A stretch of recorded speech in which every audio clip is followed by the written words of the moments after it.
त्याने दाखवू दे मला, हे आमच्या माझा मित्र आहे म्हणून. मी आत्ता सांगतो की अजूनही माझ्या शाळेतले वर्गमित्र आहेत, अगदी 5वी 2री 3री पासूनचे. मोदीने एक माणूस आणून दाखवू दे मला, हा माझा वर्गमित्र आहे. अहो ते शाळेतच गेले नाही, उंडग्या बोडायचं इथनं उचललं आणि ते RSSनं ढोल वाजवायला त्यांना पाहिजेच असतात. हे एक ओबीसीतलं ढोल वाजवणारे मिळवलं, त्याला केला पंतप्रधान. आणि मागं कोण आहे? मागं येऊन नागपूरचा सोद्या. अरे ओबीसी बांधव आपल्या बरोबर जोडले जात नाहीत, ती मोठी व्यथा आहे की अजूनही त्यांच्या मनातलं हे जात नाही. त्याच्यामुळे ते सवलतीला डॉक्टर साहेब आमच्याबरोबर असतात आणि संघर्ष करायचा की तिकडून काट्या घेऊन येतात. आयुष्य 50 वर्ष मी हे पाहिलं. मी त्यांच्यासाठी मंडल आयोग लावावा यासाठी आम्ही सगळेजण खटपट करत होतो. मी किती वेळा तुरुंगात गेलो मंडल आयोगासाठी. त्यावेळी ओबीसीचे लोक आहे ना, त्यांना असं वाटायचं की महारापोरांचं काहीतरी चाललंय, ते आमच्याबरोबर येत नसत. उलट ते बाजूला उभे राहून आमचे मोर्चे बघत असत. मोर्चे कोण काढत असे? आम्ही आंबेडकरवादी. आम्ही सगळे मोर्चे काढायचे, मंडल आयोगाची अंमलबजावणी झाली पाहिजे. त्या डॉक्टर यादवांचं मी मनापासून या सगळ्या मंचावरती आणि आमच्या परिवारावरती तुम्ही आलात आणि फार सुंदर बोललात, याच्याबद्दल मनापासून तुम्हाला धन्यवाद. आता मला जे काही बोलायचं आहे ते मी फार बोलणार नाही, मी फक्त कामाचं बोलतो, विचारांचं ते बोललेले आहेत. मला ज्या 2-3 गोष्टी म्हणजे गेली 2 वर्ष मी सातत्यानं आमच्या सगळ्या विचारवंत साहित्यिक या सगळ्या लोकांशी महाराष्ट्रातल्या बोलतोय. अगदी सुखदेव थोरातांच्यापासून, यशवंत मनोरांपासून, रावसाहेब कसब्यांपासून आमचे सगळे जेवढे सहकारी आहे या सगळ्यांशी मी बोललो. त्यानं मला परिस्थिती अशी आहे की यातनं काहीतरी केलं पाहिजे. आपण गप्प तर बसू शकत नाही, गप्प बसलो तर झोपच येणार नाही, इतकी परिस्थिती हाताबाहेर गेलेली आहे. तर आपण थांबवू शकत नाही. मग आपण जर थांबवू शकत नसो तर आपल्याला काहीतरी करायला लागेल. बाबासाहेबांचा आशीर्वाद घेऊन आपण या वाटेवर आलो. बाबासाहेब नसते तर कुठेतरी हागणदारीमध्ये गाढवाच्या मागं मी गेलो असतो. हे अंगावरचे कपडे, हे पोटातला अन्न, हे गाडी घोडा, हे सगळं त्या महापुरुषाची देणगी आहे. ते नसते तर मी कुठे असतो याची समज मला आहे. म्हणून मला असं वाटतं की शेवटच्या श्वासापर्यंत एकच काम करायचं आणि ते आहे डॉक्टर बाबासाहेब आंबेडकरांनी सांगितलेल्या रस्त्यानं चालायचं. तर रस्ता सोडायचा नाही. अडचणी अनंत आहेत, आत्ताही खूप ढीग आहे अडचणींचा. म्हटलं आपलं कशावरती एकमत होऊ शकतं ते मला सांगा. मिनिमम प्रोग्राम ठरवूया सगळे मिळून. म्हणून 4 परिषदा विचारवंतांच्या घेतल्या. कुठेही बातमी नाही, म्हणजे कशातही नाही. हे आम्ही खाजगीरित्या सगळेजण बसलो आणि अशा निष्कर्षाला आलो की बाय ज्याच्यामध्ये राजकारण नाही, समाजकारण नाही, काहीही भानगडी नाहीत आणि जो समाजाला 100% उपयुक्त असलेला कार्यक्रम आजच्या परिस्थितीमध्ये आपण घेतला पाहिजे. बाबासाहेब म्हणाले शिका. मी आठवले साहेबांना परवा कार्यक्रमात होते एके ठिकाणी, त्यानं म्हटलं आठवले साहेब कुठे शिका? शिका कुठे? सरकार जर 14,000 प्राथमिक शाळा बंद करत असेल, प्राथमिक शाळा बंद करत असेल तर आम्ही शिकायचं कुठे? काय शिकायचं तर सोडूनच द्या, पुढची गोष्ट झाली. आम्ही शाळेत जायचं, म्हणजे शिकायचं कुठे? तुम्ही शाळा बंद करायला लागलेत. का शाळा बंद करतात? कारण काय? जिथे वाडी वस्ती, जिथे माणसं राहतात, 4 घरं असली तरी तिथे शाळा गेली पाहिजे, हे महाराष्ट्र सरकारचं धोरण होतं आणि त्याप्रमाणे शिक्षणाचं सार्वत्रिकरण झालं. जिल्हा परिषदा आल्या आणि जिल्हा परिषदेनं संबंध राज्यातल्या वाड्या वस्त्यांवरती शिक्षण नेलं, म्हणून आम्ही लोक शिकू शकलो. बाबासाहेब म्हणाले शिका. आम्ही कुठे शिकणार होतो? पैसे देऊन शिकायचं असतं तर काय मी शिकू शकलो असतो? अहो 5 पैसे सुद्धा ॲडमिशनला नव्हते. माझ्या प्राचार्याने खिशातले कोटातले काढले पैसे आणि ॲडमिशनला दिले. उपरा वाचा तुम्ही. 2 वेळ जेवायची ज्या परिस्थिती ज्या समाजामध्ये आहे त्या समाजाला या देशानं काय दिलं?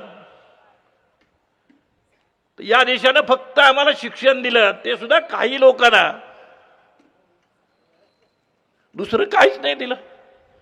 ना सत्ता दिली, ना संपत्ती दिली, ना प्रतिष्ठा दिली, काहीच आम्हाला नाही मिळालेलं. आम्ही आज हागणदारीमध्ये राहणारे लोक आहे. काय दिलं तुम्ही आम्हाला? तुम्ही आम्हाला काही दिलं नाही, फक्त शिक्षण देत होतात. आता ते बंद केलं. कुणाची पोरं जात होती या शाळांमध्ये? एससीतले लोक, एसटीतले लोक, VJNTचे लोक, OBCचे लोक, बरोबर आहे. आणि गरीब कुणबी मराठा कुणी असतील ते सवर्ण समाजातली मुलं ही त्या शाळांमध्ये शिकत होती ना. आता याच शाळा जर बंद केल्या तुम्ही, कारण काय सांगितलं? म्हणले पटसंख्या नाही. म्हणलं नसू दे का, तुझ्या बापाच्या खिशातले पैसे आणायचे पटसंख्या नसायला? 2 पोरं असली तरी 1 मास्तर राहील की, काय बिघडते? एवढे पैसे तुम्ही किती खाताय आणि काय काय उचापती करताय ते सगळं आम्ही पाहतोय. हे पोराच्या शिक्षणाला पैसे काढ म्हणले की तू लागला सांगायला माझ्याकडे पैसे नाहीत. पायताना मारली पाहिजेत. मी पॅन्सरवाला आहे आणि आता म्हातारा झालो, पण तुम्ही असं समजू नका. वेळ आली तर पायतान हातात घ्यायची हिंमत आहे, ती मला बाबाच्या बंदिली आहे. मी कुणाच्या बापास कधी घाबरत नाही आणि राजकारण वगैरे खड्ड्यात गेलं त्याच्याशी मला काय देणं घेणं नाही.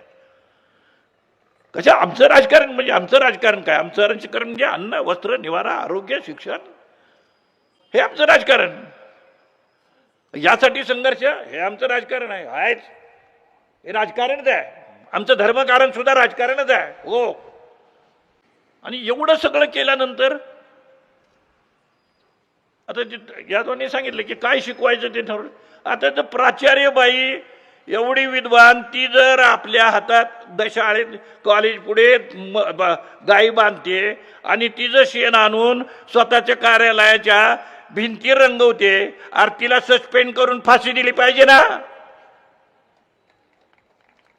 हे शिकवायचं वे पोरांना? शेण खा. जगात ही एकच जात आहे जी शेण खाते. जगाच्या पाठीवर कुणी शेण खात नाही. ही एकच जात आहे, ती शेण खाती आणि त्याला पंचगव्य म्हणते. पंचगव्य म्हणजे काय? गाईचं शेण, गाईचं मूत्र, गाईचं दूध, गाईचं दही आणि गाईचं तूप हे सगळे एकत्र करायचं आणि श्रावणीला आज सुद्धा सगळेजण खातात.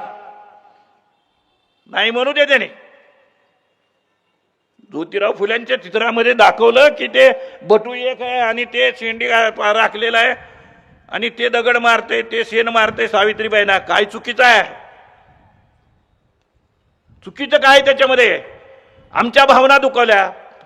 अरे तिच्या आईला भलेच तुमच्या लय नाजूक भावना आहेत आणि आमच्या आईला दगड मारते, ते पोरगत चिखल मारते, ते राहिलं बाजूला. त्याचा निषेध करण्याच्या ऐवजी जर कोणी बाई असं म्हणत असेल की आमच्या भावना दुखवल्या, अगं जा तुझ्या भावना दुखवल्या तर दुखवू दे, मला काय घेणं नाही. तुझ्या कसल्या भावना दुखवल्या? कशासाठी पाहिजे ते माहिती आहे आपल्याला? आपल्याला माहित नसते. हे का करतात ते विधी? या भटूचा विधी का करतात? तो द्विज व्हावा म्हणून. द्विज म्हणजे 2दा जन्म घेणारा. एकदा आईच्या पोटी जन्म घेतो आणि एकदा धर्माच्या पोटी जन्म घेतलो म्हणून तो ब्राह्मण आहे आणि म्हणून त्याला जाणवं आहे, बाकीच्यांना नाही. हाय आपल्याकडे कुणाला जाणवं? म्हणजे विषमतेचा संस्कार करणारा विधी कशासाठी चालू ठेवला आहे? तो अंधश्रद्धा नाही का? माझे कुठल्या तरी आदिवासी समाजातल्या नाही तर भटक्या समाजातल्या बाईच्या अंगात आले तर साले तुम्ही तिला अंधश्रद्धेच्या कायद्याखाली तुरुंगात घालणार. आणि हे भटाचं पोरग आहे, याला ही अंधश्रद्धा नाही काय? ते भट जे काय पंचांग वाचतंय ती अंधश्रद्धा नाही काय? आम्ही देवाचे बाप आहे, ब्राह्मण नाही. देवाचे बाप कोण? आम्ही. दगड कोण घडवते? आम्ही. कंच्या बामनानं मूर्ती घडवली आहे, गावातल्या कुणी कुणब्यानं मूर्ती घडवली आहे. मूर्ती घडवतो आम्ही भटक्या जमातीतले लोक, वडार आणि पातरवाट. म्हणजे देवाचे बाप कोण झाले? आम्ही. त्याला डोळे कोण काढले? आम्ही. त्याला नाक कोण काढलं? आम्ही. साले सगळं करस तोपर्यंत तुम्ही वा वा वा वा छान झाली छान झाली म्हणताय. आणि तो बामण येतोय त्याच्यावर पाणी घालते, ती मूर्ती घेऊन जाते मंदिरामध्ये, मूर्ती तिकडं आणि आम्ही इकडं. आयुष्यभर पुन्हा आम्ही त्या मूर्तीकडे जायचंच नाही. अरे कुठले का फेडशिला, मंदिर बांधतोय आम्ही, कळस बांधतोय आम्ही, आणि आम्हाला पायरीला शिवून येत नाही. का नाही बोलायचं? कशासाठी घाबरायचंय त्यांच्या बापाला? हाय तेवढी मुठभर आहेत ना, फुकून टाकली तरी, आपण नुसतं फू म्हणलं तरी उडून समुद्रात जातील. एवढी कमी संख्या. पण तिहेगार किती आहे? कशाच्या बळावर? संपत्तीच्या बळावर. केवळ संपत्तीच्या बळावरती हे मस्ती आणि माज आलेला आहे. हा माज उतरवू शकतात ते फक्त फौज बाबासाहेब आंबेडकरांच्या जय भीमवाल्यांचीच असू शकते, दुसरे कुठले नाही. आणि आम्ही त्यांच्या बापाला घाबरत नाही. विज्ञानाच्या क्षेत्रात असू दे, पुस्तकं लिहिण्याच्या क्षेत्रात असू दे, वैचारिक चर्चेमध्ये असू दे, आम्ही त्यांना घाबरत नाही. बाकीचे लोक त्यांना घाबरतात. नाव काढले तरी सुद्धा असं कापायला लागते, कारण त्या प्रत्येकाला एक सेक्रेटरी लागतोय. कशाला लागतो तुला सेक्रेटरी? तुला नाही का अक्कल? पण आपली परिस्थिती इतकी विपरीत होऊन गेली आपल्या समोर. मला तर काय, आता मी डॉक्टरने येताना सांगत होतो, तिच्या आईला मी याच्या अगोदर गेलो असतो तर बरं झालं असतं. जर माध्यमिक शाळेत गेली नाही तर ती महाविद्यालयांमधनं कुठनं जातील? ती शिपाई तरी कशी होतील? त्या एक पहिला कार्यक्रम आमचा सगळ्यांचा ठरला, सेव्ह द एज्युकेशन. वाटेल ती किंमत मोजायची, पण जिल्ह्यातली एकही शाळा बंद होऊ द्यायची नाही. कबूल आहे का? लढाई करायला लागायचं, लढायचं. मी पण येईन. मी तुम्हाला नामांतराची गोष्ट सांगतो. नामांतर होणारच नाही असं सगळ्या लोकांना वाटत होतं, देशाला वाटत होतं. पण आपण सारे एकजुटीनं उभे राहिलो आणि राज्यभरातले तुरुंग कच्च भरून गेले. झक मारीत त्यांना नामांतर करावं लागलेलं. आपण उभं राहूया ना, आपण उभं राहूया. आपण उभं राहिल्याशिवाय काय होणार नाही. हे वरचे कोणीतरी आपल्यासाठी काहीतरी करायला येतील असं समजू नका. आणि तो येत नाही म्हणून मी येत नाही, तो येत नाही. अरे तो जाऊ दे ना, मरू देत नाही ना, येऊ दे. त्यानं काहीतरी अडकलं असेल घोंगडं. तुझं नाही अडकलं ना, म्हणजे आता घोंगडं अडकलं नाही त्याने तरी या की. पण कोणच येत नाही. दुसरं एक मत झालं. याच्यावर एक मत आहे का की शाळा बंद नाही होऊ द्यायच्या? एकही शाळा आपली बंद नाही होऊ द्यायची. एक. दुसरी गोष्ट, एकाही पोरानं फीस द्यायची नाही. ते गरीब असू दे का श्रीमंत असू दे, कुठल्याही जातीतला असू दे, अगदी ब्राह्मण असलं तरी सुद्धा फी भरायची नाही. बाबासाहेबांनी लिहिले वय वर्ष 14 पर्यंत सगळ्यांना मोफत आणि सक्तीचं शिक्षण. बरोबर आहे? घटनेत लिहिले. कशात? घटनेतलं लिहिले मूलभूत अधिकारात. आणि पुढं असं आहे की ते म्हणाले मूलभूत अधिकारांचा भंग झाला तर न्यायालयात दाद मागता येते. तेव्हा आपला दुसरा कार्यक्रम काय झाला? उठायचं. ते बारकी पोरं काय करणार हो? पालकांनी उठलं पाहिजे. आपण उठायचं, पोलीस स्टेशनला जायचं, मुख्यमंत्री आणि चीफ सेक्रेटरी दोघांना त्यांच्यावरती गुन्हे दाखल करायचे, FIR. आणि त्यानं सांगायचं की एज्युकेशन हा माझा बर्थ राईट आहे, हा माझा कॉन्स्टिट्युशनल राईट आहे, हा माझा फंडामेंटल राईट आहे, आणि तो तुम्ही कुणी नाकारू शकत नाही. That is your duty. का नाही आपण अर्ज करत पोलीस स्टेशनला? हजारो अर्ज जर पोलीस स्टेशनला जातील तर तो फडणवीस आहे ना, त्याचं डोकं आहे ना, ते चक्र इतके अर्ज जाऊ द्या. जायलाच पाहिजे. पैसे भरायचे नाहीत. कुठल्याच एज्युकेशनला पैसे भरायचे नाहीत. एज्युकेशन ही सरकारची जबाबदारी आहे. आणि ती करता येत नसेल तर पायतान काव घरी जायचं, दुसऱ्यांना आणू. That is democracy. डेमोक्रेसी म्हणजे हे नाही की मताच्या चोऱ्या करता. काय जायला तर तुम्हाला सांगू, अहो आम्ही तरुण असताना RSS वाले काय काय बोलत असत आम्हाला ना. तुरुंगातनी आम्ही एकत्र असायचे, काय काय बोलत असत. लई चारित्र्याच्या गोष्टी बोलायचे. आता मला भागवताना विचारायचं, मिस्टर भागवत कोणतं चारित्र्य? अब्जावधी रुपये. अरे बँका लुटून खाल्ल्यात. बंड केल्याशिवाय उत्तर नाही. पॅन्थरच्या काळामध्ये जसं बंद झालं तसं आपल्याला बंद करावं लागेल. पुन्हा दलित पॅन्थर उभी करायला लागली तर उभी करायला लागेल. मी तरुण मित्रांना सांगतो की आम्ही म्हातारी माणसं असलो तरी तुमच्या बरोबर खांद्याला खांदा देऊन लढू, पण रस्त्यावरती या, तो अधिकार आहे आपला. दुसरा ज्याच्यावर एकमत झालं ते employment, save the education, save the employment. कुठल्याही परिस्थितीमध्ये एकही पोरानं खाजगी नोकरीत जायचं नाही. रोज कलेक्टरला घाम फोडायचा आणि त्याला सांगायचं चल सरकारची नोकरी भर, सरकारी जागा भर, का भरत नाहीस? तो म्हणाल माझ्याकडे मला वर्ण आदेश यायला पाहिजे. म्हणायचं तुझा वर्ण आदेश नाही येते, तुझा मुख्यमंत्री आहे तिथनं आदेश आण आणि आमच्या पोरांना नोकऱ्या दे. SC, ST, VJNT, OBC आणि मायनॉरिटीज या सगळ्या लोकांना राखीव जागा त्यांच्या लोकसंख्येच्या प्रमाणात मिळाल्याच पाहिजेत. हा आमचा घटनादत्त अधिकार आहे, त्याच्यावर कुणी आम्हाला मेहरबानी करीत नाही. तुम्ही मला पैसे कुठून आणायचे? का काय झालं पैसे नसायला? इथे एक माझ्या शाळेमध्ये शिपाई नोकरी करते, त्याला पगार 40 ते 50 हजार रुपये, आणि दुसरं पोरग खाजगीत नोकरी करते, शिपायाचीच नोकरी करते, त्याला 15,000 रुपये. का? ते उशिरा जन्माला आलं आणि हे लवकर जन्माला आलं. ही का लायकी झाली का? हे पण झाडू मारते, ते पण झाडू मारते, त्याला तुम्ही 15,000 सांगताय का? म्हणून हा देश कुणाच्याही बापाचा नाही. इथली पैन पै आपल्या प्रत्येकाच्या खिशातली जाती. चहा पिलं तरी GST, ते GSTने येड लागायची पाळी आहे. पान खाल्लं तर GST, बिडी घेतली तर GST. आलं का? काय चाललंय काय धंदा? इतका कोट्यावधी पैसा खोऱ्यानं वळताय आणि तरी म्हणताय की शाळेला पैसे नाहीत, पोरांना द्यायला पैसे नाहीत. माझा इलाज मी सांगतो. मी त्यांना असं सांगतोय की आता आम्ही काय ते सगळं जागतिकीकरण वगैरे बदला, एवढी मोठी आमची ताकद नाही, पण एवढी ताकद आमची नक्की आहे की जेवढा पगार सरकारी शिपायाला मिळतो तेवढाच खाजगी कारखान्यातल्या शिपायाला सुद्धा मिळायला पाहिजे. आणि त्याच्यासाठीचा निधी जो आहे तो राज्य सरकारनं त्या उद्योगपतीला दिला पाहिजे. काढा तिजोरीतले पैसे. आणि तुम्हाला जर काढायचे नसतील तर काढा त्या उद्योगपतीकडनं, त्याला सांगा त्याच्या लेबरचे पैसे वाढवायला. पण त्याला 15,000 घर चालवायला येत नाही. जसं शिक्षण त्याचं झालं असेल त्या लायकीची नोकरी मिळाली पाहिजे आणि त्या लायकीचा पगार मिळाला पाहिजे. पोरं म्हणतील अरे काय म्हातारा एडबिड आहे का? अरे एडबिड नाही, मी खरं बोलतोय. आम्ही खरं बरं बोलण्याला मी बामण आहे का? तो बामण कधीच खरं बोलत नाही, ते नुसतं बरं बोलते. आपलं तसं नाही, आपला रोख व्यवहार असतो, आपण रोख बोलतो. सारी लबाड जात तर हातच लबाड, तुम्ही ढोंगी आहात, हातच ढोंगी.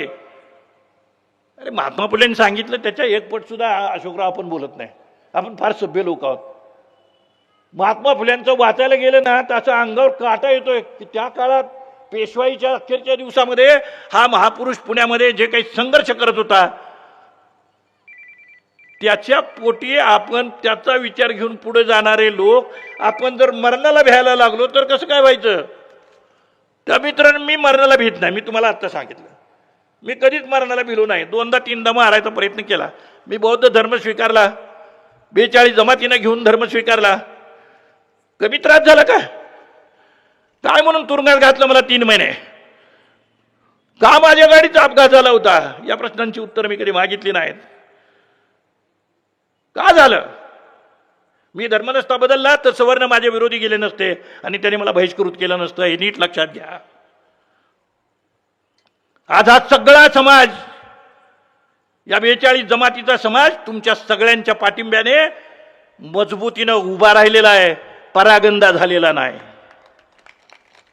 जो पारधी चोऱ्या करत होता, जो पारधी ते पोरग फुलं विकते त्याला बोलवा आणि विचारा तुझी जात कोणती, ते सांगेल मी पारधी आहे. जे हात चोऱ्या करायला जात होते ते हात मी फुलं विकायला लावले. हे काम जर एखाद्या बामणाने केलं असतं तर नोबेल दिलं असतं, आहे ना?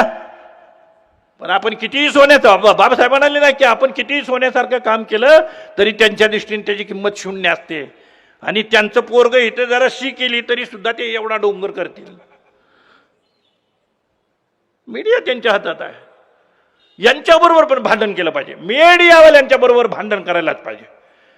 कारण ब्राह्मण आणि मेडिया हे जाती व्यवस्थेचे दोन रक्षक आहेत. हे दोघे जण त्या जाती व्यवस्थेचं रक्षण करतात. त्याच्यामुळे या दोघांच्याकडे बघायलाच लागेल. आता तुम्ही मला बघायला लागले मारामारी करायची का? हे मारामारी कशाला करायला लागते? मारामारीचे आम्ही लोकच नाही. बघायला लागेल म्हणजे जर 5,000 लोक आणि मोर्चा नेला त्याच्या घरावरती तर पत्रकार घाबरून पळून जाईल. काय करते? शक्ती महत्वाची आहे, तलवार नाही.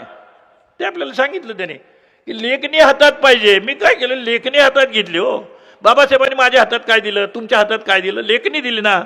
म्हणून आपल्यात मध्यमवर्ग जन्माला आला. मला याची चिंता आहे भावानो की आता मध्यमवर्ग जन्माला नाही येणार. आणि मध्यमवर्ग जन्माला नाही आला ना तर आईशपथ तुम्हाला सांगतो आपल्याला ही सगळी भावना आहेत ना ती पुन्हा मोरीत गाठून आपल्या गळ्यातनी साली गाडगी बांधतील, याची मला जास्त चिंता आहे. पार्लमेंटमध्ये देशाचा गृहमंत्री असं म्हणतो आंबेडकर आंबेडकर आंबेडकर.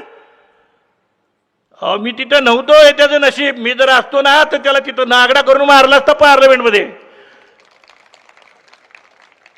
कोण का असं ना, मला काय करायचंय? माझ्या बापाच्यासाठी तू जर या पद्धतीने बोलत असलास, अरे हो तो आमचा बाप आहे, तोच आमचा देव आहे. आम्ही देव ईश्वर वगैरे दगडात मानत नाही.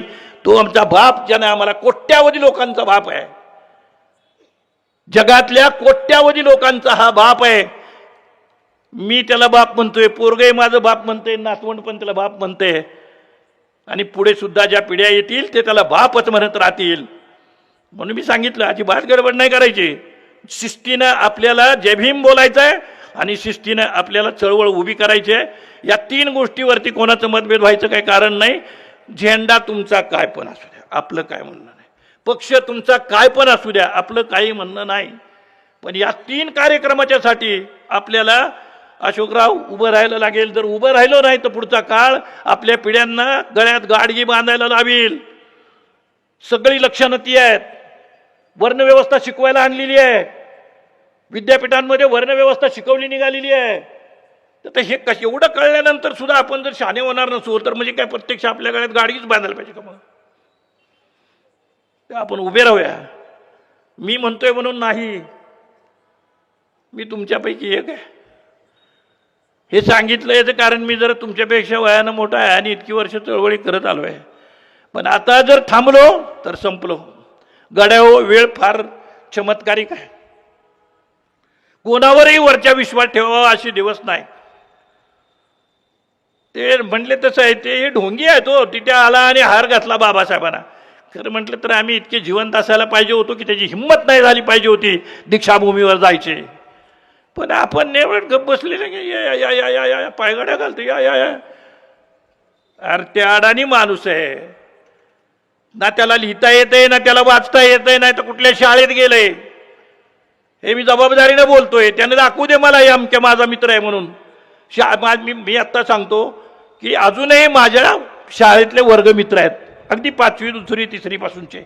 मोदीने एक माणूस आणून दाखवू दे मला, हा माझा वर्गमित्र आहे. अहो ते शाळेतच गेले नाही, उंडग्या बोडायचं.